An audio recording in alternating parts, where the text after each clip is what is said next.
Hey everybody, I'm Rebecca and welcome to my channel where I talk money and legacy. If you're interested in learning more about personal finance and growing your money exponentially, then go ahead and click that subscribe button below and join our community. Today, I want to talk to you about legacy. Now, more specifically about why you and I need a written will and how to create a simple will. Now, perhaps you're young and you've just not given it much thought, or you've given it some thought, but you're not in a rush because you feel you have plenty of time.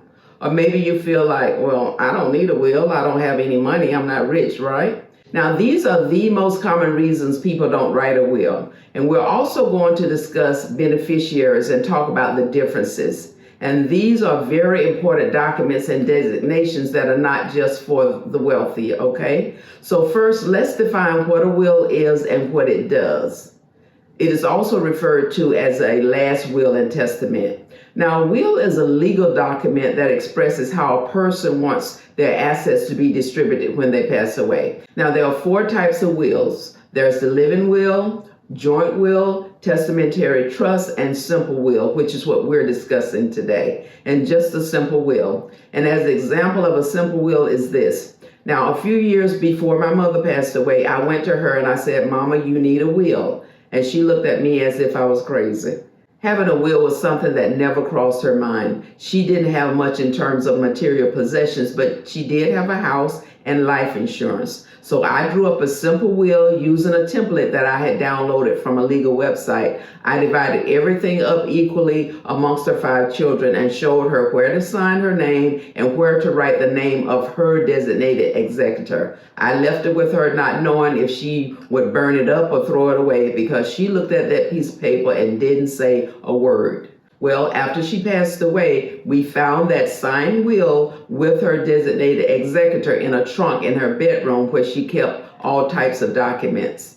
And it was just a simple will. There was no stressing, no arguments, no infighting or anything. No one underage with stipulations about when they should be given their portion of the inheritance. Now, that might be something that you need to include in your will as it relates to underage children, including some type of guardianship. Now, depending upon the amount of property that you have to divide, you might need to add some additional pages, and that's okay.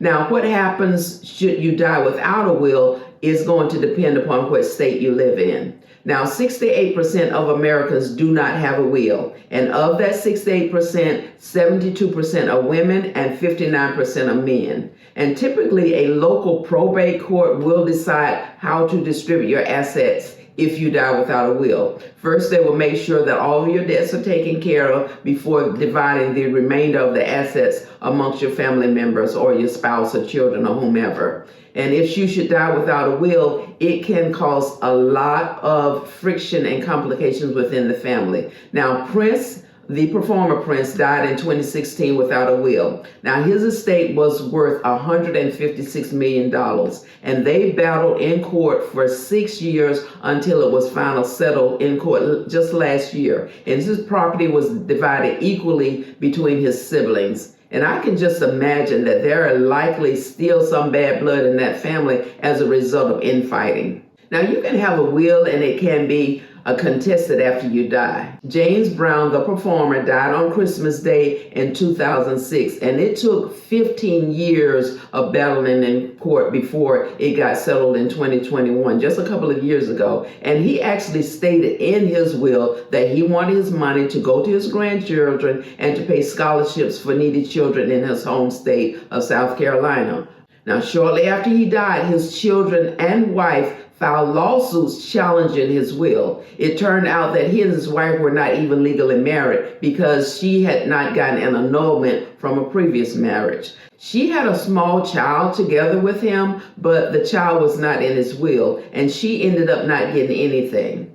Now, his children, his grown children, were given some of his costumes and personal effects, which they probably could have sold and got some money off of. It took 15 years in court battles, but his final wishes were upheld in the end. And let me just say this, you don't have to have a lot to experience this type of family divisiveness. People will fight over the little bit that you have, a little money, a family heirloom, a car, fur coat, furniture, you name it. Families fall out over stuff like this. And you might not think what you have is that valuable, but having a will gives you a peace of mind and it relieves any type of stress and friction within your family.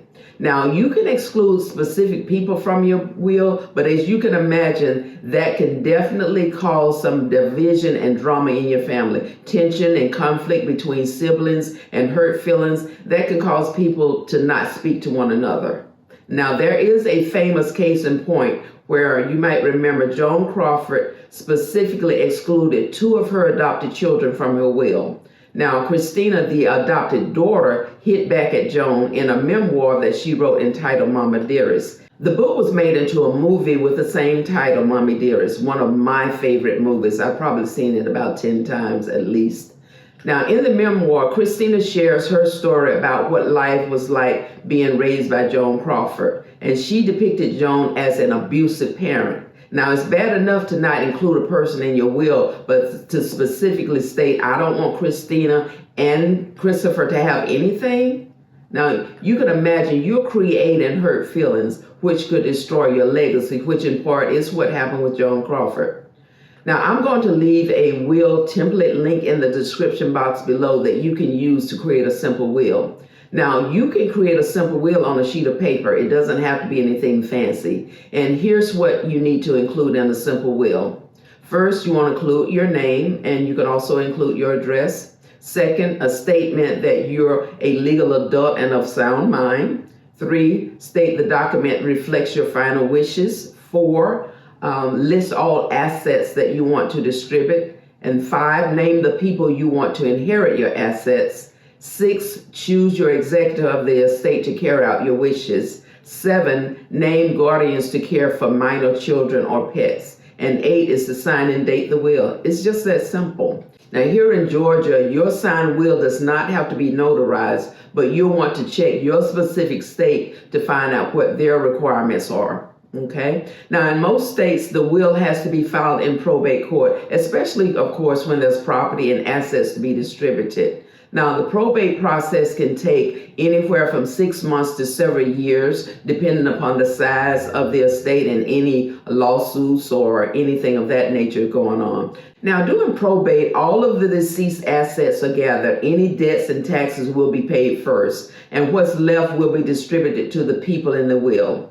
Now, let's talk about beneficiaries. In your will, you give instructions about the distribution of all the assets included in the estate, whereas a beneficiary designation is for a specific asset. You set up a will on your own accord, but a beneficiary designation is required by the company that's holding the asset. For example, if you have an insurance policy, the insurance company requires you to designate a specific beneficiary as the payee upon your death.